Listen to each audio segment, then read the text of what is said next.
بسم اللہ الرحمن الرحیم۔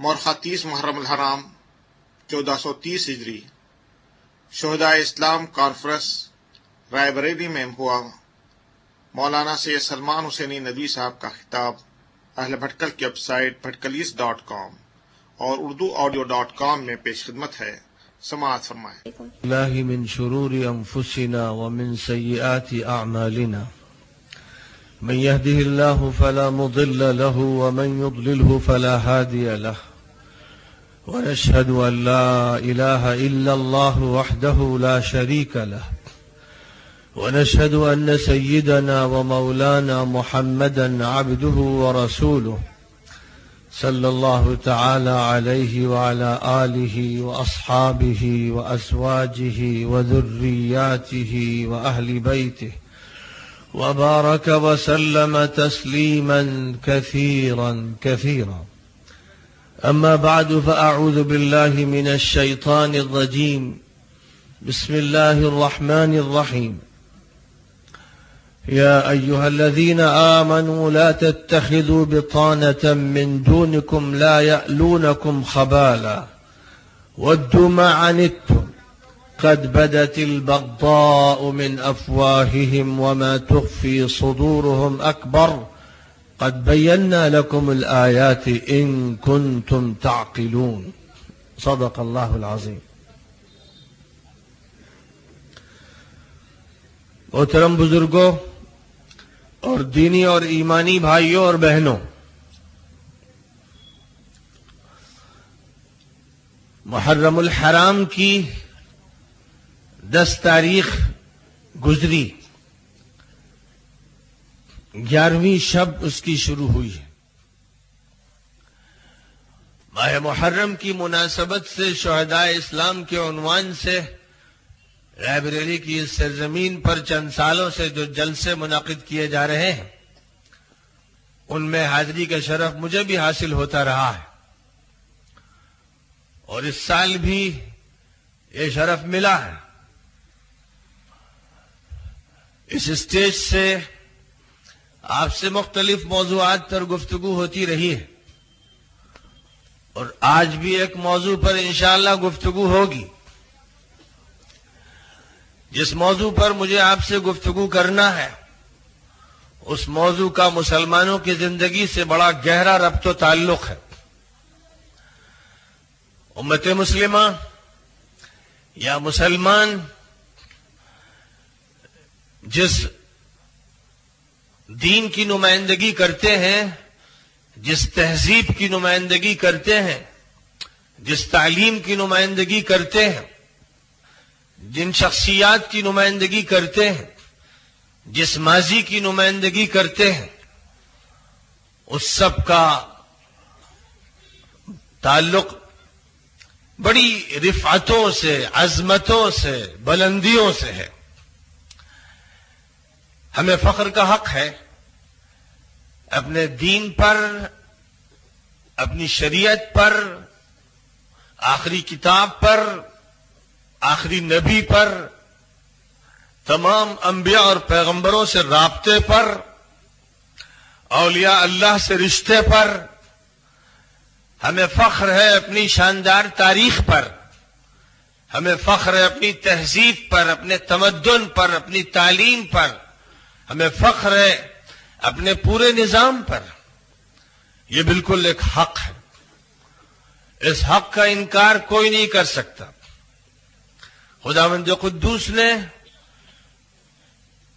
جن و انس کے لیے، اس عالم کون و فساد کے لیے، اس بحر و بر کے لیے، اس لیل و نہار کے لیے، اس ذمہ دار مخلوق کے لیے جس نظام کو پسند فرمایا، جس کو برپا فرمایا، جس کی تکمیل فرمائی، اسے ہم اور آپ اسلام کے نام سے جانتے ہیں۔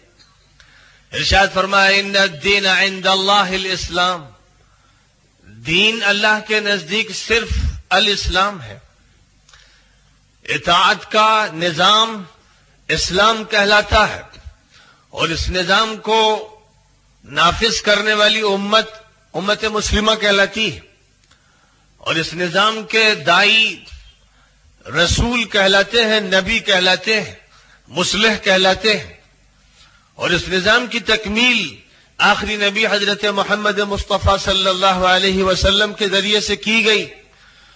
سن 10 ہجری میں حجۃ الوداع کے موقع پر اور عرفات کے میدان میں آخری نبی نے اللہ تعالی کی طرف سے اس نظام کی تکمیل کا اعلان فرمایا، اليوم اکملت لکم دینکم واتممت علیکم نعمتی ورضیت لکم الاسلام دینا۔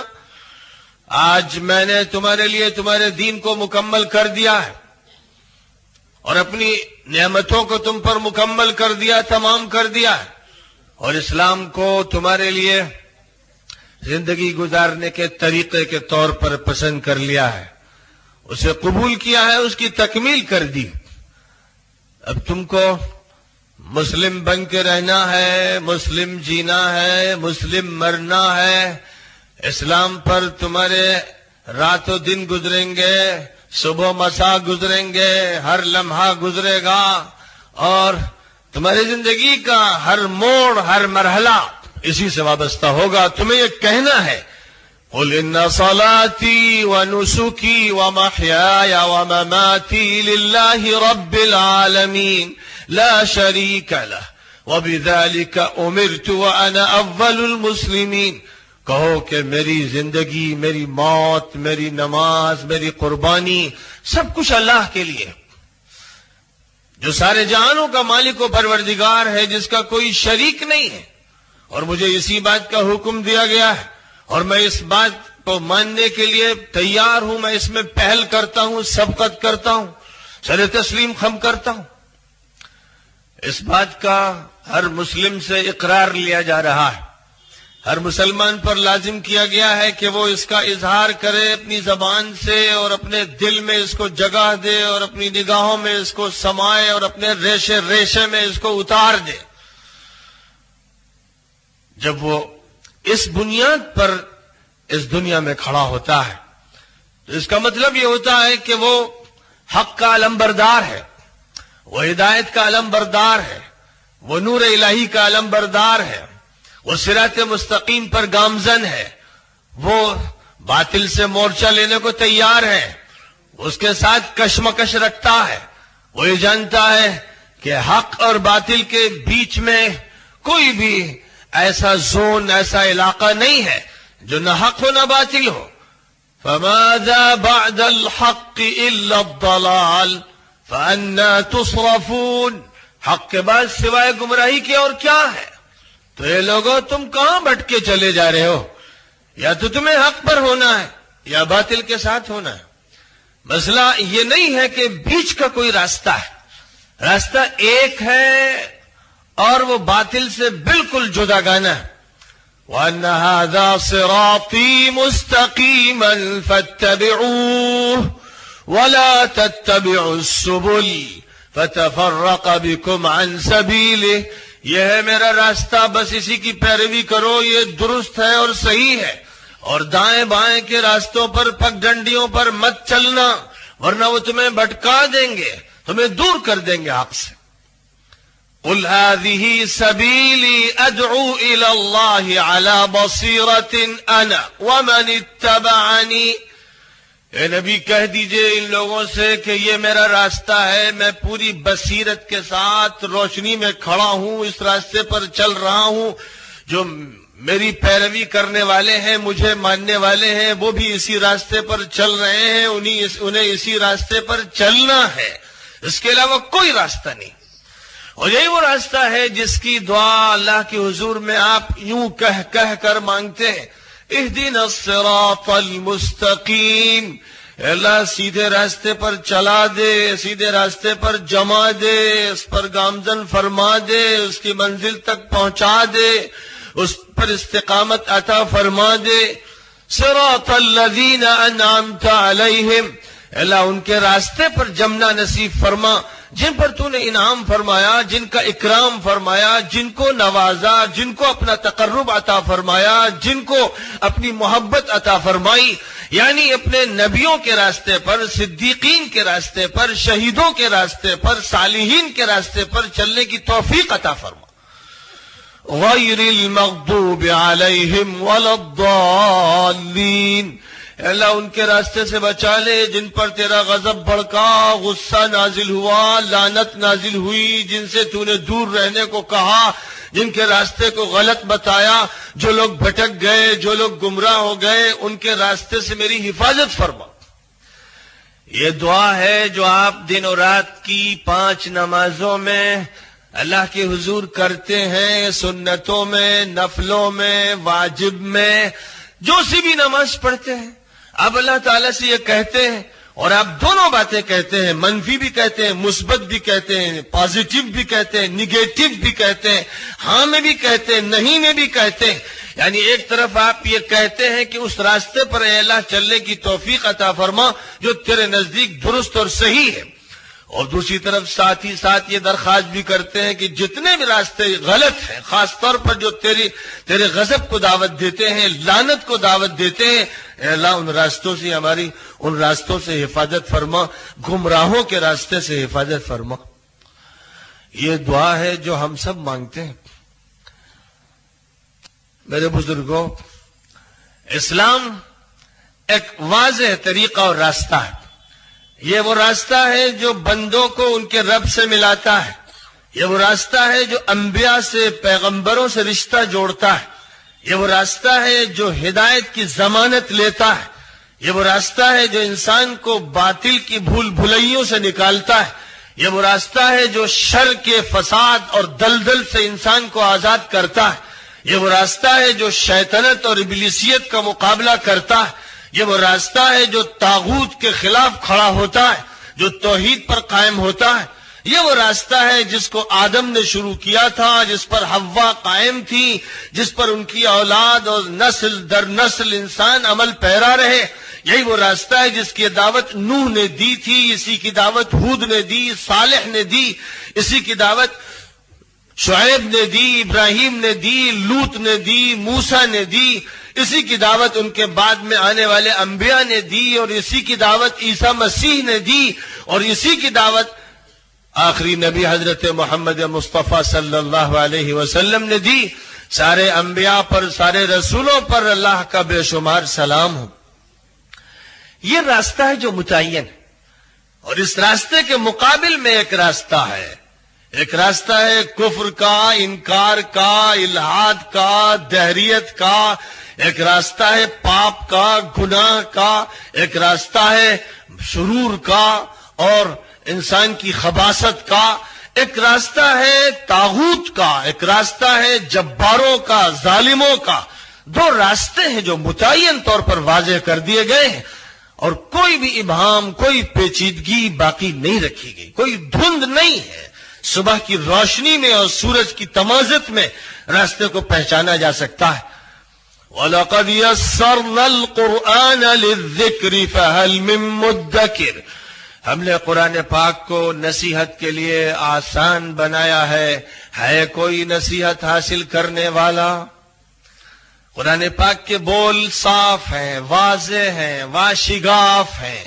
قرآن کو سمجھنا عامی کے لیے بھی آسان اور خاصی کے لیے بھی آسان، بہت پڑھے لکھوں کے لیے بھی قرآن پاک حل کر دیا گیا ہے، اور جو پڑھے لکھے نہیں ہیں قرآن ان سے بھی اس طرح بات کرتا ہے جیسے ماں بچے سے بات کرے، اور باپ اپنے طفل مکتب سے یا استاد کسی طالب علم سے بات کرے۔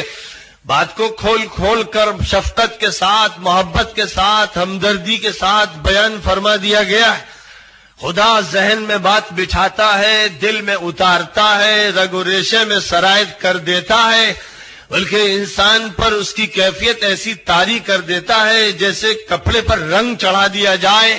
اور پھر خدا تعالیٰ یہی کہتا ہے صبغۃ اللہ ومن احسن من اللہ صبغہ وَنَحْنُ لَهُ عَابِدُونَ، اللہ کے رنگ میں رنگ جاؤ، اللہ سے بہتر رنگنے والا کون ہے؟ یعنی خدا تعالیٰ جس ربانیت کے رنگ میں، جس ہدایت کے رنگ میں، جس اسلام کے رنگ میں، جس عبدیت اور عبودیت کے رنگ میں، جس اطاعت کے رنگ میں تمہیں رنگنا چاہتا ہے، اس میں رنگ جاؤ، اس کو قبول کر لو، اس کے ساتھ اپنے کو ہم آہنگ بنا لو، اور تمہاری صورتحال ایسی ہونی چاہیے کہ تم جو کچھ بھی خدا تعالیٰ کے خلاف ہو، اس کے پیغمبروں کے خلاف، فرشتوں کے خلاف، اس کی کتابوں کے خلاف، اس کے نظام کے خلاف ہو، اس کا برملا انکار کرو، اس میں ہچکچاؤ نہیں۔ اگر تمہارے قدموں میں ڈگمگاہٹ ہے اور تمہاری آنکھیں جھکی چلی جا رہی ہیں، اس سینے پچکے اور دبے، فَمَن يَكْفُرْ بِالطَّاغُوتِ وَيُؤْمِن بِاللَّهِ فَقَدِ اسْتَمْسَكَ بِالْعُرْوَةِ الْوُثْقَى لَا انفِصَامَ لَهَا وَاللَّهُ سَمِيعٌ عَلِيمٌ۔ ارشاد فرمایا جا رہا ہے کہ جو طاغوت کا انکار کرے گا اور اللہ کو مانے گا، وہی ہے جو مضبوط کڑے کو پکڑ لیتا ہے جو ٹوٹتا نہیں، وہی ہے جو اللہ کی رسی کو مضبوطی سے تھامنے والا ہے، وہی ہے جو مضبوط زمین پر کھڑا ہونے والا ہے، وہی ہے جس کے اندر شیر کا دل ہے، وہی ہے جس کا دماغ نورانی ہے، وہی ہے جو ہدایت کے طریقے پر استقامت کے ساتھ گامزن ہے۔ فَمَن يَكْفُرْ بِالطَّاغُوتِ وَيُؤْمِن بِاللَّهِ فَقَدِ اسْتَمْسَكَ بِالْعُرْوَةِ الْوُثْقَى لَا انفِصَامَ لَهَا، یہ ایسا مضبوط کڑا ہے جو ٹوٹے گا نہیں۔ واللہ سمیع علیم، خدا سن رہا ہے، خدا جان رہا ہے، اور ہر چیز سے واقف ہے۔ اور جب بندہ اللہ کے ساتھ یہ معاملہ کرتا ہے تو خدا تعالیٰ کی طرف سے بھی معاملہ یہ ہوتا ہے کہ اللہ ولی الذین آمنوا یخرجہم من الظلمات الی النور، اللہ ایمان والوں سے محبت فرماتا ہے، اللہ ایمان والوں کا کام بناتا ہے، اللہ ایمان والوں کو ترقی دیتا ہے، اللہ تعالیٰ ایمان والوں کے دلوں میں اپنی محبت ڈال دیتا ہے، جاگزی فرما دیتا ہے، اور تاریکیوں سے انہیں نکالتا ہے، روشنی میں لاتا ہے۔ وَالَّذِينَ كَفَرُوا أَوْلِيَاؤُهُمُ الطَّاغُوتُ يُخْرِجُونَهُم مِّنَ النُّورِ إِلَى الظُّلُمَاتِ أُولَئِكَ أَصْحَابُ النَّارِ هُمْ فِيهَا خَالِدُونَ۔ فرمایا کہ جو لوگ کافر ہیں، منکر ہیں، بات تسلیم نہیں کرتے، نہ شکری کرتے ہیں، نہ قدری کرتے ہیں، راہ حق سے ہٹ جاتے ہیں، ہدایت ربانی کو چھوڑتے ہیں، اس سے کتراتے ہیں، اعراض کرتے ہیں، ان کی دوستی طاغوت سے ہوتی ہے۔ اور طاغوت کہتے ہیں ہر اس شخص کو، اس نظام کو، اس سیاست کو، اس طریقہ کار کو جو خدا تعالی سے اور اس کے نظام سے برسر پیکار، جو کشمکش کی حالت میں ہو، یعنی جو اللہ کو ماننے کو تیار نہیں اور خدا کے نظام کو ماننے کو تیار نہیں، اور لوگوں کو بھی اس نظام الہی سے ہٹا کر شیطانی نظام کی طرف لے جانا چاہتا ہے، اسے طاغوت کہا جاتا ہے۔ فرمایا کہ جو لوگ انکار کرتے ہیں ان کی دوستی طاغوت سے ہے، جن کا کام یہ ہے کہ روشنی سے نکال کر انسانوں کو تاریکیوں میں بھٹکاتے رہیں۔ ارشاد فرمایا کہ یہ لوگ جہنمی ہیں، دوزخی ہیں، جس میں ان کو ہمیشہ رہنا ہے، کیونکہ خدا تعالی کا دین بے لاگ ہے، 2-2-4 کی طرح بالکل واضح ہے۔ یہ دین ایسا نہیں ہے جس میں ملاوٹ ہو سکے، جس میں لگاوٹ ہو سکے، اسے خالص ہونا ضروری ہے۔ الا للہ الدین الخالص، خوب کان کھول کر سن لو کہ خدا تعالیٰ کا وہی دین ہے جس میں ملاوٹ نہیں، ملاوٹ ہے تو وہ اللہ کا دین نہیں۔ اگر سنت میں ملاوٹ ہے بدعت کی، اور توحید میں ملاوٹ ہے شرک کی، اور ایمان میں ملاوٹ ہے کفر کی، اور قرآن میں ملاوٹ ہے غیر اللہ کی کتابوں کی جو قرآن سے متصادم ہیں، اور حدیث نبوی میں ملاوٹ ہے اپنے افکار و آراء و نظریات کی، اور خیر میں ملاوٹ ہے شر کی، اور نیکی میں ملاوٹ ہے بدی کی، اور حسن اخلاق میں ملاوٹ ہے بد اخلاقی کی، تو پھر اس کا اسلام سے تعلق نہیں ہے۔ اسلام ملاوٹ قبول نہیں کرتا۔ اسلام دین خالص کا طالب ہے۔ نماز خالصتاً اللہ کے لیے پڑھی جائے، روزہ خالصتاً اللہ کے لیے رکھا جائے، حج خالصتاً اللہ کے لیے کیا جائے، تلاوت خالصتاً اللہ کے لیے ہو، ذکر خالصتاً اللہ کے لیے ہو. وَمَا أُمِرُوا إِلَّا لِيَعْبُدُوا اللَّهَ مُخْلِصِينَ لَهُ الدِّينَ حُنَفَاءَ وَيُقِيمُوا الصَّلَاةَ وَيُؤْتُوا الزَّكَاةَ وَذَلِكَ دِينُ الْقَيِّمَةِ. فرمایا کہ لوگوں کو اللہ کی طرف سے حکم صرف یہ دیا گیا ہے کہ وہ اللہ کی بندگی اس طرح کریں کہ اطاعت کو اس کے لیے بالکل خالص کر دیں، کسی کو شریک نہ کریں اور ہر طرف سے کٹ کر بس اللہ کے لیے یکسو ہو جائیں، نماز قائم کریں اور زکوٰۃ ادا کریں. یہی صحیح اور راست دین ہے. بالکل صاف بات. میں سمجھتا ہوں کہ اس بات کے سمجھنے میں کسی کو کوئی دشواری نہیں پیش آ رہی. ملازم ہو، کارخانے دار ہو، مالک ہو، مملوک ہو، بہت پڑھا لکھا ہو، کم پڑھا لکھا ہو، ٹھیلے والا، رکشے والا، چائے بیچنے والا، ہوٹل والا، کلی، کون ہے جو یہ بات نہ سمجھ رہا ہو؟ کون ہے جس کے سامنے اس بات کے سمجھنے میں پیچیدگی پیدا ہو رہی ہو؟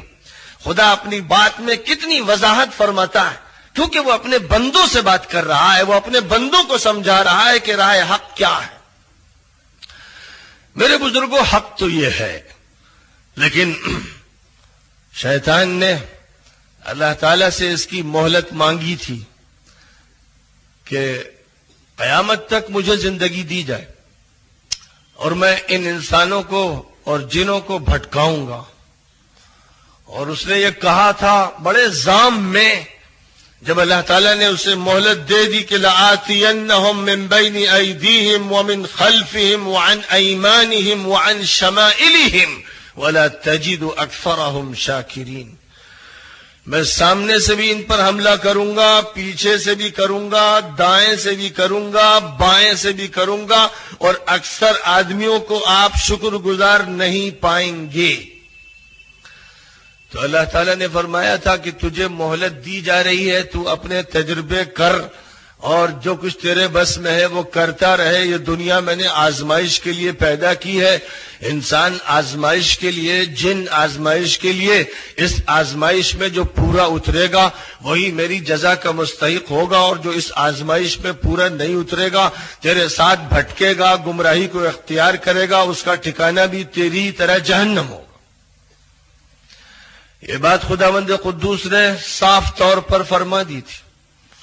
اب ظاہر ہے کہ آدم علیہ السلام سے اس دنیا کے اندر ایک کشمکش برپا ہے. ابتدا جنت ہی میں ہو گئی تھی، جب آدم علیہ السلام کے دل میں وسوسہ اندازی کر کے شیطان نے ایک درخت کا پھل کھلوایا تھا جس کی ممانعت تھی، اور اس پھل کھانے کے بعد خداوند قدوس کی طرف سے فیصلہ ہوا کہ آدم اور ان کی بیوی حوا کو جنت سے اس دنیا میں اتار دیا جائے گا.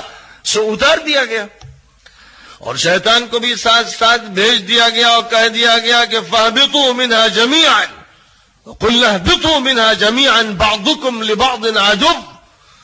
تم سب کے سب زمین میں اترو، اور تمہارے درمیان اب دشمنی رہے گی، عداوت رہے گی، کشمکش رہے گی، لڑائی رہے گی.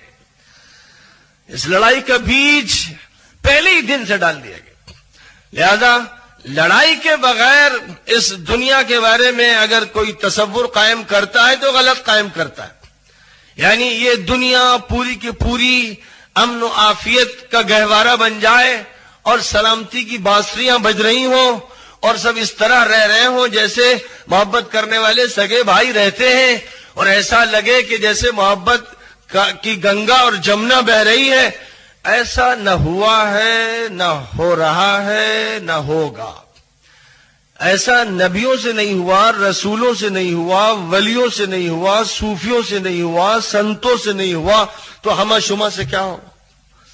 وجہ اس کی یہ نہیں ہے کہ اہل حق ظلم کریں گے، زیادتی کریں گے. وجہ اس کی یہ ہے کہ اہل حق پر ہمیشہ باطل کے لوگ، طاغوت کے پجاری حملے کریں گے، راستے کو ماریں گے.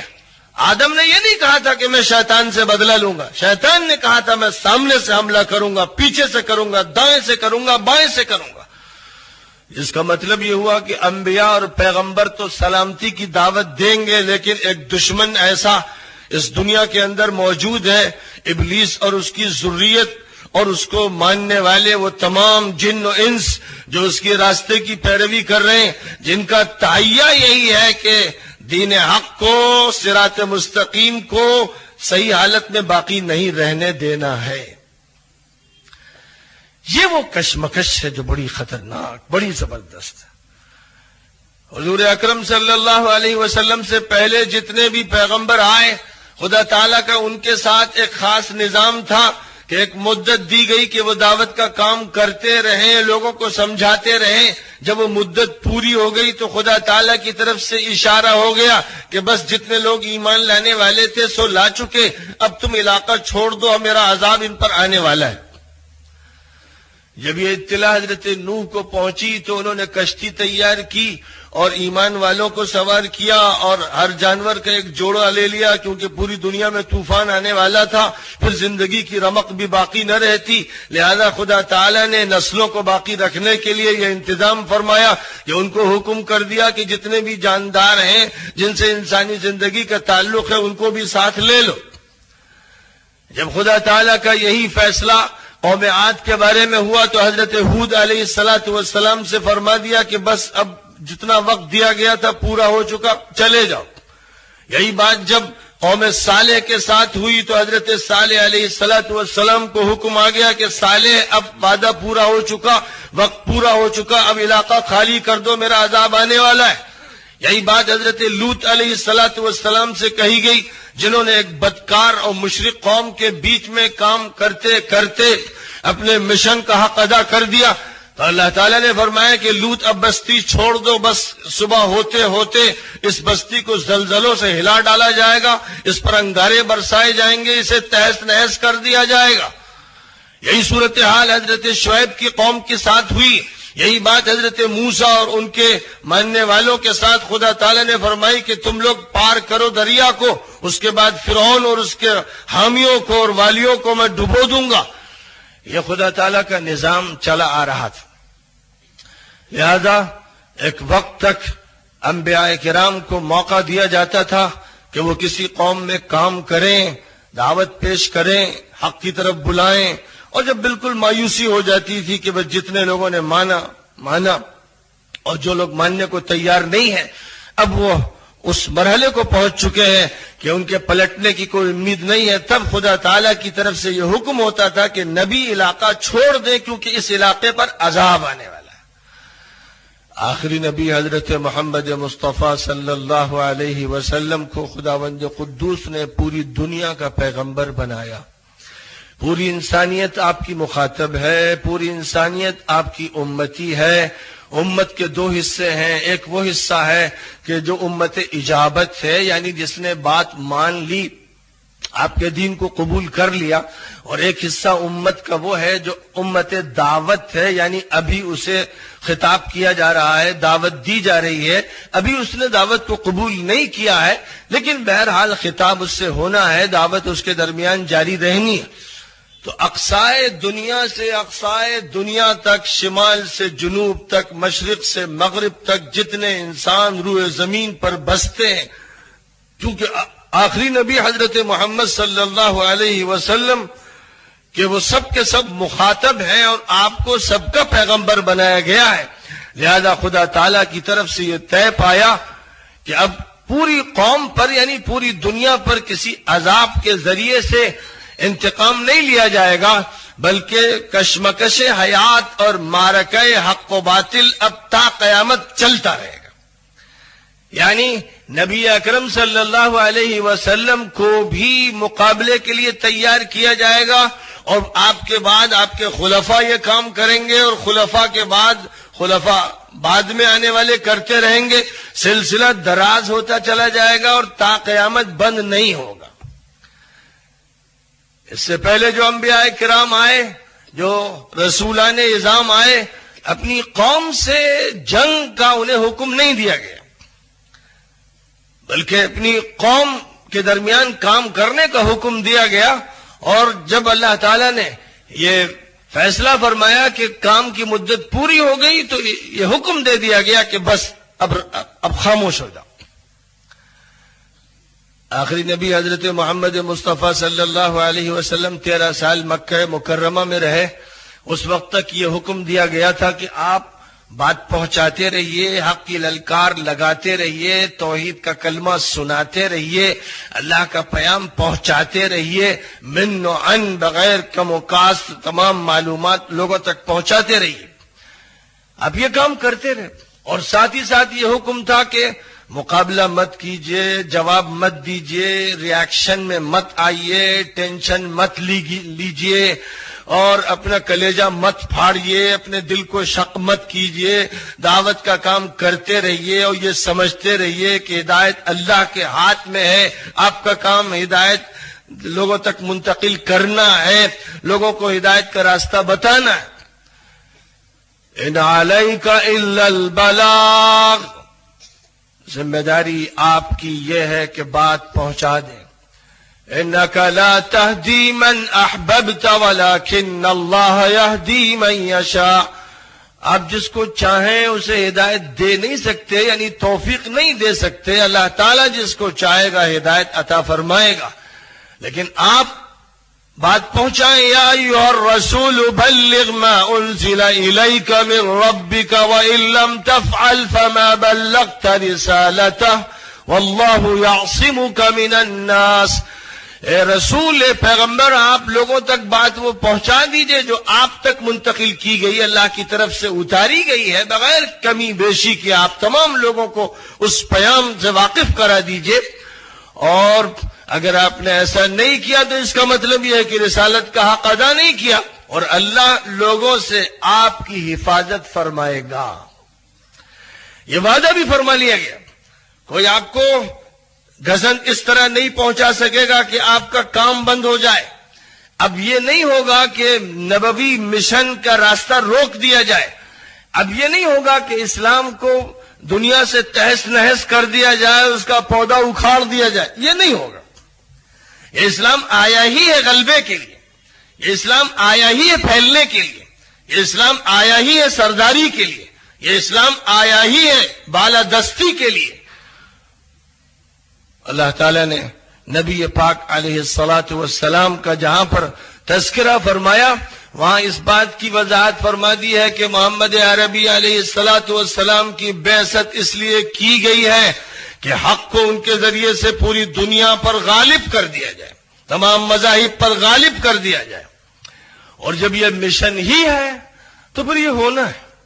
اور ظاہر ہے کہ جب غلبے کی جدوجہد ہوگی، اسلام کی بالادستی کی کوشش ہوگی، تو پھر جتنے بھی طاغوتی نظام سے تعلق رکھنے والے، جتنے بھی شیطان کے ہرکارے، جتنے بھی ابلیس کے بندے، شاگرد، تابع فرمان اور ایجنٹ ہیں، وہ ضرور بھی ضرور جنگ کریں گے، وہ ضرور مقابلے پہ آئیں گے. ان کی کوشش یہ ہوگی کہ حق کا سر نیچے کر دیں. وہ یہ چاہیں گے کہ حق کو کچل دیں، اسے ابھرنے نہ دیں. لیکن ایسا ہوگا نہیں.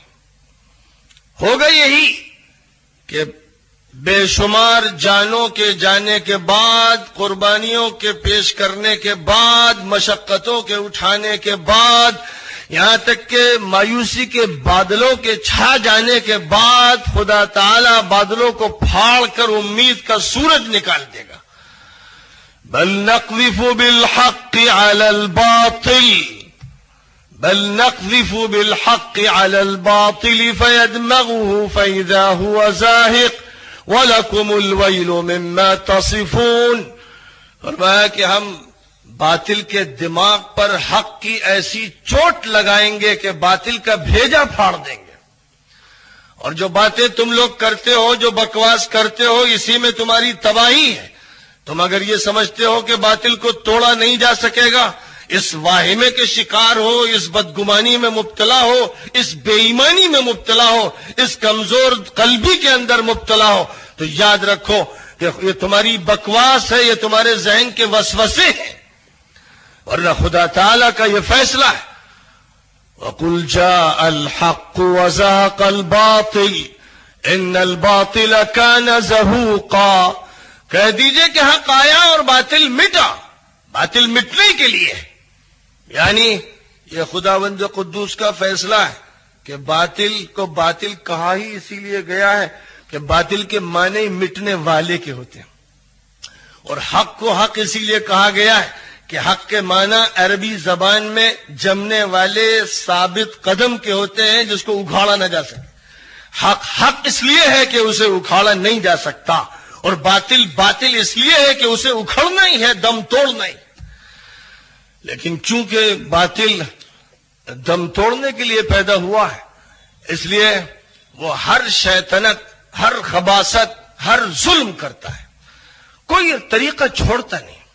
اور اگر خدا تعالی کی طرف سے مہلت نہ ہوتی تو ظاہر ہے کہ کوئی بھی طاغوتی نظام کا شخص کسی صاحب ایمان کو ادنا گزند نہیں پہنچا سکتا تھا، لیکن خدا تعالی کا خود یہ نظام ہے، اس کی سنت یہی ہے کہ بغیر مشقتوں اور قربانیوں کے جنت کا راستہ نہیں کھلے گا۔ ام حسبتم ان تدخلوا الجنة ولما يأتكم مثل الذين خلوا من قبلكم مستهم البأساء والضراء وزلزلوا حتى يقول الرسول والذين آمنوا معه متى نصر الله ألا إن نصر الله قريب۔ اور میں کیا تم لوگ یہ سمجھتے ہو کہ جنت میں ایسے ہی داخل ہو جاؤ گے؟ ماضی میں جن قوموں نے مقابلے کیے، قربانیاں کی، ان کے حالات تم پر نہیں آئیں گے؟ مالی اور جانی دشواریاں اور مشقتیں اور قربانیاں تمہیں نہیں دینی پڑیں گی؟ ایسا نہیں ہوگا۔ نوبت یہاں تک آ جائے گی، اور ماضی میں آئی تھی کہ رسول بھی بلبلا اٹھے تھے، لوگ مایوس ہونے لگے تھے اور کہنے لگے تھے متی نصر اللہ، اللہ کی مدد کب آئے گی؟ جب صورتحال یہ ہو گئی تھی اور دوسری طرف حق پر مضبوطی سے اللہ کے بندے قائم تھے، تو پھر فرمایا گیا الا ان نصر اللہ قریب، سن لو کہ اللہ کی مدد قریب ہے۔ پھر یہ فرمایا گیا تھا ماضی ہمارے لیے سبق کی کتاب ہے، ماضی عبرتوں کے نمونے اپنے اندر رکھتا ہے۔ ماضی سے ہمارا ربط صرف فخر کا نہیں ہونا چاہیے اور صرف مایوسی کا نہیں ہونا چاہیے۔ مایوسی کفر ہے۔ انه لا ييأس من روح الله الا القوم الكافرون، اللہ کی رحمت سے وہی لوگ مایوس ہوتے ہیں جو کافر ہوتے ہیں۔ اہل ایمان اللہ کی رحمت سے مایوس نہیں ہوتے، حالات کتنے ہی خطرناک کیوں نہ ہو اور انسان دشمنوں کے نرغے میں گھرا ہوا ہو، اہل ایمان مایوس نہیں ہوتے، ایمان والا مایوس نہیں ہوتا، اور اس حالت میں بھی امید رکھتا ہے اور اللہ سے اس کا رشتہ جڑا ہوا ہوتا ہے، اور رات اور آرام اور پھول کی سیج پر بیٹھ کر بے ایمان اور کافر اپنے دل کی دھڑکنوں سے پریشان ہوتا ہے۔ دونوں کے درمیان زمین و آسمان کا فرق ہوتا ہے۔ جس کا اللہ سے رشتہ ہے اس کے دل کو خدا تعالیٰ وہ سکینت عطا فرماتا ہے، وہ اطمینان نصیب فرماتا ہے، وہ نور عطا فرماتا ہے، وہ قوت عطا فرماتا ہے کہ بڑے بڑے پہاڑ بھی اس کی قوت کے سامنے پگھل جائیں اور اس کی قوت مضبوط رہتی ہے۔ اور جس کا دل ایمان سے محروم ہوتا ہے، ایمان کمزور ہو جاتا ہے، اس میں کیڑے لگ جاتے ہیں، دیمک ایمان کو چاٹ جاتی ہے، اس کا حال دوسرا ہوتا ہے۔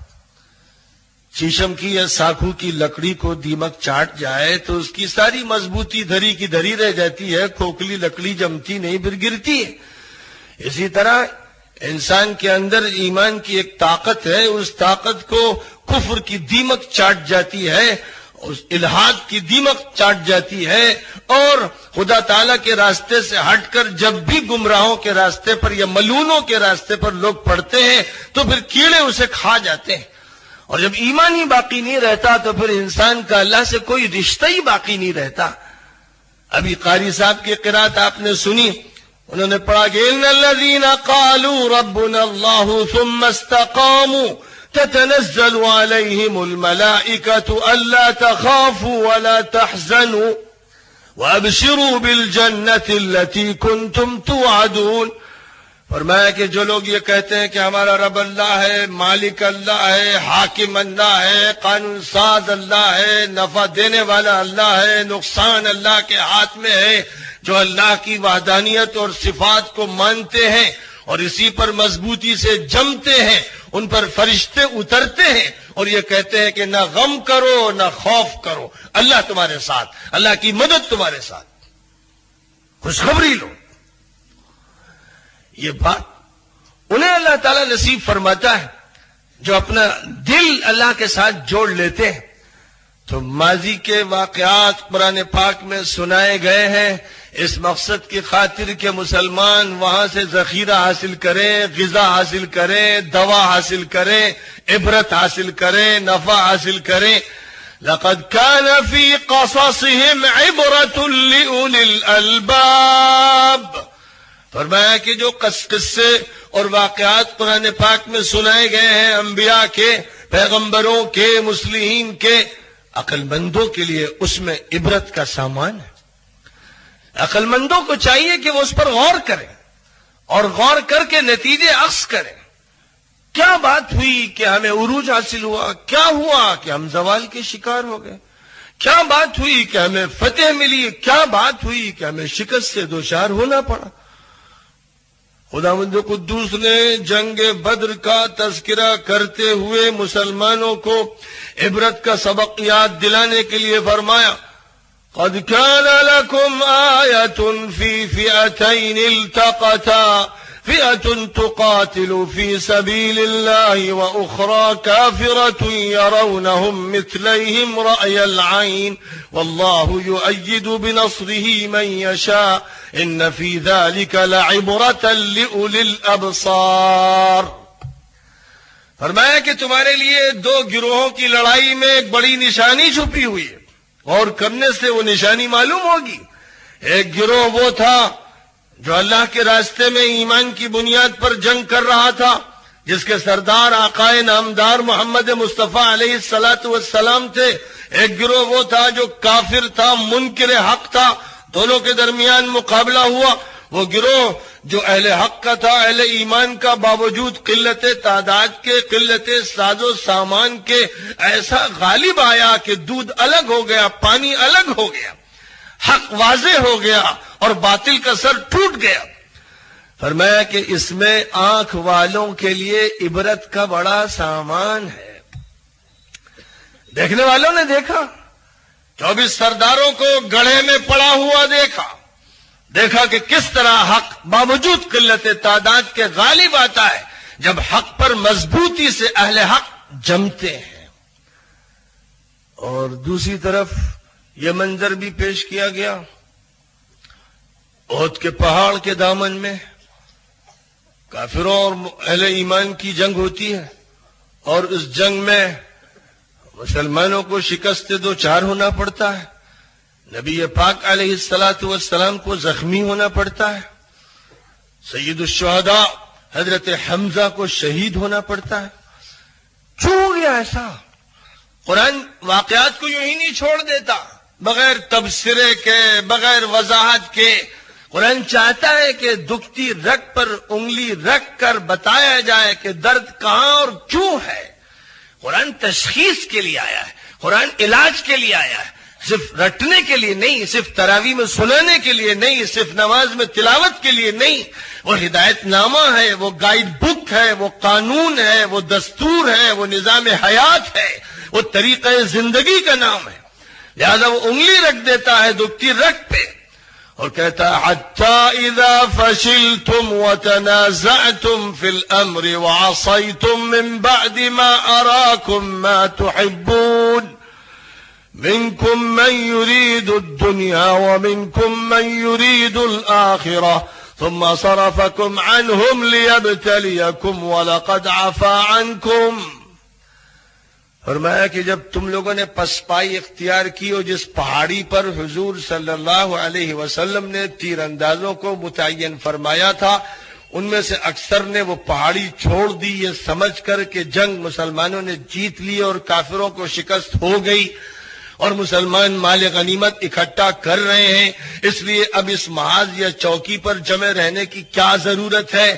جب تم لوگوں کا اس میں جھگڑا ہونے لگا اور نبی نے جو حکم فرمایا تھا تم نے اس کی خلاف ورزی کی، جب تمہارے سامنے دنیا نظر آنے لگی اور مال غنیمت پر لوگ ٹوٹنے لگے، تم میں طالب دنیا بھی تھے اور طالب آخرت بھی تھے، جب ایسا ہوا تو شکست ہوئی۔ بات بالکل کھول دی گئی، ایک ایک بات کو واضح فرما دیا گیا ہے اور مسلمانوں کو چوکنا کیا گیا ہے۔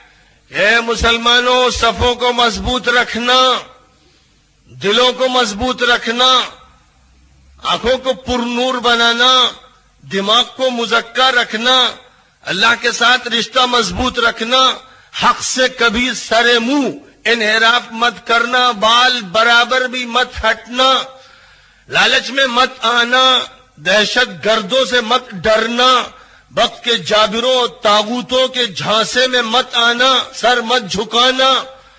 اگر تم نے اس کا لحاظ کیا، تم نے مجھ سے شرم کی، تو میں پھر تمہاری حفاظت کروں گا۔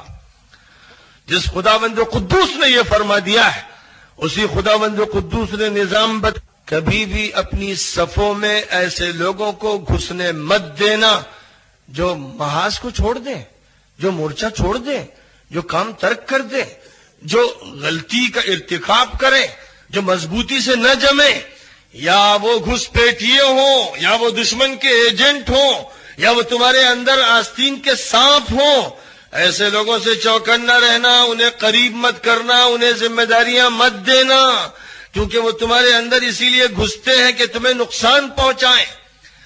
جس آیت کریمہ سے میں نے اپنی بات شروع کی اس کا یہی موضوع ہے۔ یا ایھا الذین آمنوا لا تتخذوا بطانة من دونکم لا یألونکم خبالا ودوا ما عنتم قد بدت البغضاء من افواہہم وما تخفی صدورهم اکبر قد بینا الآیات لقوم یعقلون۔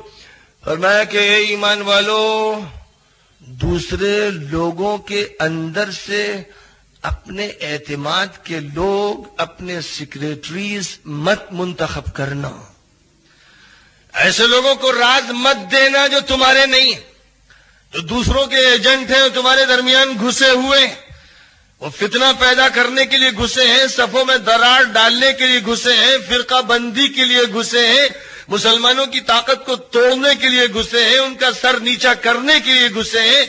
وہ باطل سے ساز باز کیے ہوئے ہیں، حق ان کو راس نہیں آتا ہے، وہ توحید کے قریب پھٹکنا نہیں چاہتے، وہ شرک میں ملوث ہیں۔ جو لوگ ایسے ہیں تو انہیں موقع مت دینا، یہ مت سمجھنا کہ یہ ہمارے دوست ہیں، یہ مت سمجھنا کہ یہ قریب ہیں، یہ مت سمجھنا کہ قابل اعتماد ہیں۔ اگر تم نے ان پر اعتماد کیا اور انہیں صفوں میں گھسنے کا موقع دیا تو پھر تم صحیح طور پر زندگی گزار نہ سکو گے، کیونکہ ان کا حال یہ ہے وَدُّوا مَا عَنِتُّمْ، وہ تو چاہتے ہی ہیں کہ تم مصیبت میں پڑو۔ قَدْ بَدَتِ الْبَغْضَاءُ مِنْ أَفْوَاهِهِمْ، ان کے منہ سے نفرت کی اور عداوت کی باتیں تو نکل ہی چکی ہیں۔ وَمَا تُخْفِي صُدُورُهُمْ أَكْبَرُ، اور ابھی جو ان کے سینوں میں چھپا ہوا ہے وہ اس سے بھی زیادہ سنگین ہے، اس سے بھی زیادہ سنگین ہے، بڑی خوفناک سازشیں چھپائے ہوئے ہیں۔ ابھی جو کچھ ظاہر ہوا ہے وہ تھوڑا سا ہے، تو اس تھوڑے سے ہی کو تم سمجھ لو کہ نمونہ ہے۔ بورے کے چند چاول سے جب پہچانتے ہو کہ کس قسم کے چاول ہے تو کسی ایک حرکت سے کیوں نہیں پہچانتے کہ اس کے پیچھے کتنی حرکتیں چھپی ہوئی ہیں۔ پوری تاریخ ہماری عام طور پر اسی کی شکار رہی۔ یہ وہ کمزوری ہے جو ایک خاص مرحلے پہ ہمارے یہاں داخل ہوئی۔ سب سے پہلے خلافت راشدہ میں حضرت عمر ابن الخطاب رضی اللہ تعالی عنہ کو مغیرہ ابن شعبہ کے غلام ابو لولو نے نماز پڑھاتے ہوئے مسجد میں خنجر سے مارا۔ مسلمانوں کے درمیان وہ پارسی ایجنٹ، وہ ایرانی حکومت کا نمائندہ اور ان کا ہرکارہ گھسا اور مغیرہ ابن شعبہ کے گھر میں اس نے ملازمت کی، وہاں وہ نوکر بن گیا۔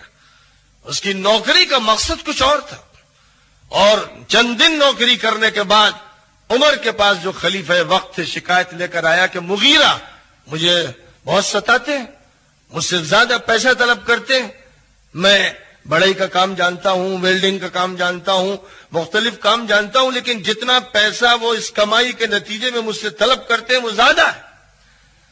تو حضرت عمر رضی اللہ تعالی عنہ نے تحقیق کی تو معلوم ہوا کہ یہ جھوٹی شکایت، اور یہ کہا کہ نہیں، زیادہ تو نہیں، بس اس نے یہ چاہا تھا کہ پہلے وہ ایک شکایتی بن کر، ایک نوکر بن کر آئے اور حضرت عمر سے اس کا تعارف ہو، اور اس کے بعد پھر وہ طاق میں لگا رہا۔ ایک دن مسجد نبوی میں نماز پڑھاتے ہوئے صفوں کو پار کرتا ہوا، یا یوں کہیے کہ بس صف کے کنارے سے وہ گھسا اور تیزی کے ساتھ پیچھے سے خنجر مارا اور بھاگا۔ اس کو پکڑنے کے لیے لوگ دوڑے اور گرفتار کیا گیا، لیکن حضرت عمر کو اتنا زبردست زخم لگا کہ وہ تڑپ کے گرے، اور آگے بڑھ کر جلدی سے عبد الرحمن ابن عوف نے نماز پوری کرائی اور ان کو منتقل کیا گیا، لیکن وہ زخم سے جاں بھر نہ ہو سکے۔ حضرت حذیفہ ابن الیمان رضی اللہ تعالی عنہ نے ایک دن حضرت عمر سے حضور صلی اللہ علیہ وسلم کی پیشین گوئی کا ذکر کرتے ہوئے یہ فرمایا تھا کہ عمر اسلام کے زوال اور اسلام کی ترقی کے درمیان ایک دروازہ حائل ہے اور وہ ٹوٹ جائے گا۔ حضرت عمر نے کہا کھولا جائے گا یا توڑا جائے گا؟ کہا کہ حضور نے فرمایا تھا توڑا جائے گا۔ تو پھر حضرت عمر نے کہا پھر جوڑا نہیں جائے گا، اور اشارہ یہی تھا کہ حضرت عمر شہید کر دیے جائیں گے، اور جب وہ شہید کر دیے جائیں گے تو پھر اس کا مطلب یہ کہ اسلام کی پیٹھ میں خنجر گھونپ دیا جائے گا۔ اس خنجر کو گھونپنے والا ایرانی تھا، پارسی تھا۔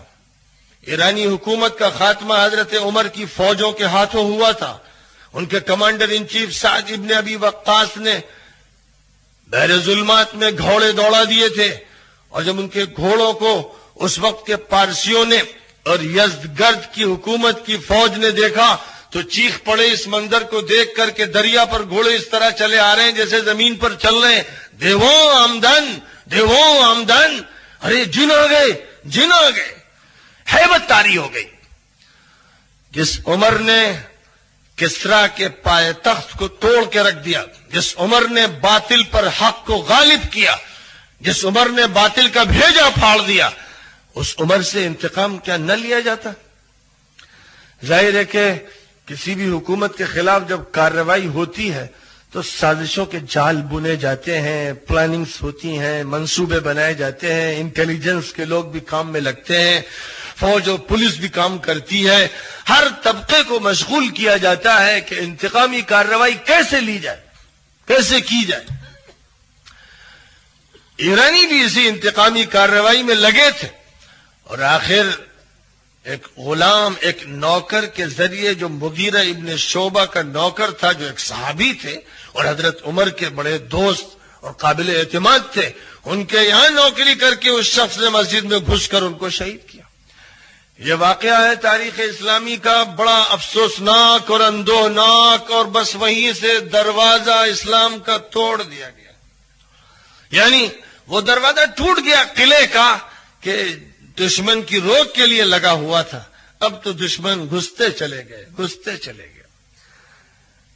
یہودیوں کا ایک ایجنٹ، رومن امپائر کا ایک ایجنٹ، جو اسی دن کے انتظار میں تھا کہ عمر سے انتقام لیا جائے اور خلافت کی چولے ہلا دی جائیں، یمن سے اٹھ کر اس نے پورے جزیرۃ العرب کے خفیہ دورے شروع کیے اور عراق کو اپنا مرکز بنایا، اور مصر میں بھی جا جا کر اس نے کام شروع کیا۔ اس کا نام تھا عبداللہ ابن سبا۔ یہ یہودی ایجنٹ تھا۔ یہودیوں نے عیسائیت کو پہلے تباہ کیا۔ دنیا جس کو سینٹ پال کہتی ہے وہی پال ہے جس نے حضرت عیسیٰ کو عمر بھر ستایا، اور آسمان پہ جب وہ اٹھا لیے گئے تو عیسائیوں کو گمراہ کرنے کے لیے وہ لوگوں کے سامنے آیا اور مگرمچھ کے آنسو بہا کر اس نے عیسائیوں کا تقرب حاصل کیا، پھر اسے سینٹ پال کا درجہ دے دیا گیا۔ اللہ تعالیٰ نے اسلام کی حفاظت کا وعدہ فرمایا تھا، تو یہاں اسلام کو تو نہیں بگاڑا جا سکا، لیکن اسلام کے علم برداروں کو نقصان پہنچانے میں کوئی کسر نہیں اٹھا رکھی گئی۔ عبداللہ ابن سبا نے تیسرے خلیفہ حضرت عثمان کو نشانہ بنانا شروع کیا. اپنے لوگوں کو بھر رہے ہیں, دولت پر اپنا قبضہ جمائے ہوئے ہیں, جس کو چاہتے ہیں مال غنیمت یا مال خمس بانٹ دیتے ہیں, عدل انصاف نہیں کرتے ہیں. پروپیگنڈے کی ایک مہم تھی, ایک ایسی مہم جو زبان سے تھی, قلم سے تھی, خفیہ سینٹرز کے ذریعے تھی, اپنے ایجنٹ پھیلا کر کی جا رہی تھی. پہلے عراق میں اس کا مرکز بنایا گیا, پھر مصر کو اس کا مرکز بنایا گیا, اور آخر فضا اتنی خراب کی گئی کہ حضور پاک علیہ الصلوۃ والسلام کے داماد ذوالنورین, 2 بیٹیاں حضور کی جن کو دی گئیں, اور حضور نے فرمایا تھا دوسری بیٹی کی وفات کے بعد کہ اگر تیسری بیٹی بھی میری ہوتی تو میں عثمان سے شادی کرتا. عثمان ایسے حیادار, عثمان غنی, عثمان جنہوں نے ہر آڑے وقت پر کام کیا, وہ عثمان جو حضور کو بے انتہا محبوب تھے, وہ عثمان جن سے فرشتے بھی شرم کرتے تھے, وہ عثمان آج پروپیگنڈے کے شکار ہو گئے, اور ایک باغیوں کے اور فتنہ پردازوں کے ٹولے کو مدینہ منورہ پر چڑھا دیا گیا. عثمان کے گھر کا محاصرہ کر لیا گیا, اس کا گھیراؤ کر لیا گیا. جو صحابہ حفاظت کے لیے جان دینے کو تیار تھے, عثمان نے کہا کہ میں کسی کا خون اپنی ذات کے لیے بہانے نہیں دینا چاہتا, جو کچھ ہونا سو ہو جائے, لیکن مجھے یہ گوارا نہیں ہے کہ میری خاطر دوسروں کا خون بہایا جائے. وہ انہوں نے اپنے کو شہادت کے لیے پیش کر دیا, اور بار بار گھر سے لوگوں کو مخاطب کر کے سمجھایا کہ اے لوگوں, تم مجھے مارنے کے در پہ کیوں ہو؟ میں نے کیا کیا ہے؟ میں تو اسلام کی مدد کرتا رہا. لیکن عبداللہ ابن سبا یہودی کا تیار کردہ وہ خوفناک سازشی ٹولہ جس نے گھر کا گھیراؤ کر رکھا تھا, پیچھے کی دیوار سے اس کے لوگ پھانگ کر اندر داخل ہوئے, اور حضرت عثمان جس وقت قرآن پاک پڑھ رہے تھے, پہلا پارہ ختم ہوا تھا, فَسَيَكْفِيكَهُمُ اللَّهُ وَهُوَ السَّمِيعُ الْعَلِيمُ. اس آیت کریمہ پر پہنچے تھے کہ اللہ تعالیٰ ہی ان سے نمٹے گا, اللہ ہی سننے والا اور جاننے والا ہے. جس وقت وہ یہاں پہنچے تھے, ان کے اوپر ایک تلوار اور لوہے کی ایک چھڑ ایسی ماری گئی ماتھے پر اور سر پر کے خون کے فوارے پھوٹ پڑے, اور جب ان کی بیوی نائلہ آگے بڑھی تو ان کی 3 انگلیاں کاٹ دی گئیں. ایسا تلوار کا وار ہوا کہ جس سے انگلیاں بھی کٹ گئیں, اور عثمان شہید کر دیے گئے. حضرت عثمان جب شہید کیے گئے تو وہی فتنے کا ٹولہ, وہی یہودی ایجنٹ, وہی رومن امپائر کے گماشتے اور ہرکارے جو مسلمانوں کے بیچ گھس گئے تھے اور جو ذہن سازی کر رہے تھے, ان کو یہ موقع ملا کہ مدینے جیسے مبارک شہر میں گھس کر داماد رسول کے گھر کا گھیراؤ کر کے پچھواڑے سے چڑھ کر انہیں شہید کر دیا. حضرت عثمان نے کہا تھا کہ مجھے اگر تم شہید کرو گے تو پھر اسلام کے لوگ کبھی جڑ نہ سکیں گے, پھر فتنے اس طرح سے تم پر چڑھ دوڑیں گے کہ ان پر روک نہیں لگ سکے گی. لیکن اندھے بہرے لوگوں نے نہیں سنا, اور ایجنٹوں کے شکار ہو کر وہ کارروائی کر بیٹھے جو آخری تھی, جس کے بعد سیاہ بادل چھا گئے. اور تیسرے خلیفہ کی اس طرح شہادت کا ہونا تھا کہ بس عالم اسلام کی بخشیاں ادھیڑ دی گئی, اور اسی کے نتیجے میں علی اور عائشہ, علی اور معاویہ کے درمیان فتنہ پردازوں نے جنگیں چھیڑ کی چھوڑی. پھر یاد رکھیے گا, وہ گھسپیٹیے آستین کے وہ سانپ جو دشمنوں کے ایجنٹ مسلمانوں کے درمیان گھستے ہیں, ان سے بڑا فتین, ان سے بڑا دشمن, ان سے بڑا مکروہ, ان سے بڑا ملعون کوئی نہیں ہوتا.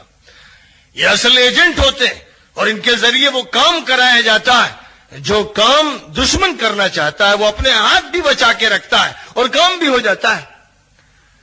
بس حضرت عثمان کے خون کے بدلے کا مطالبہ بالکل برحق تھا, اور حضرت علی کی طرف سے یہ کہ خلافت پر بیعت ہوئی ہے, لوگوں نے میرے ہاتھ میں ہاتھ دیا ہے, اے مسلمانوں تم سب کے سب اس بیعت میں شریک ہو تاکہ پھر تحقیق کے ساتھ پکڑا جائے قاتلان عثمان کو اور انہیں سزا دی جائے، لیکن کسی بات پر استقرار نہ ہو سکے اور فضا کو خراب کیا جائے۔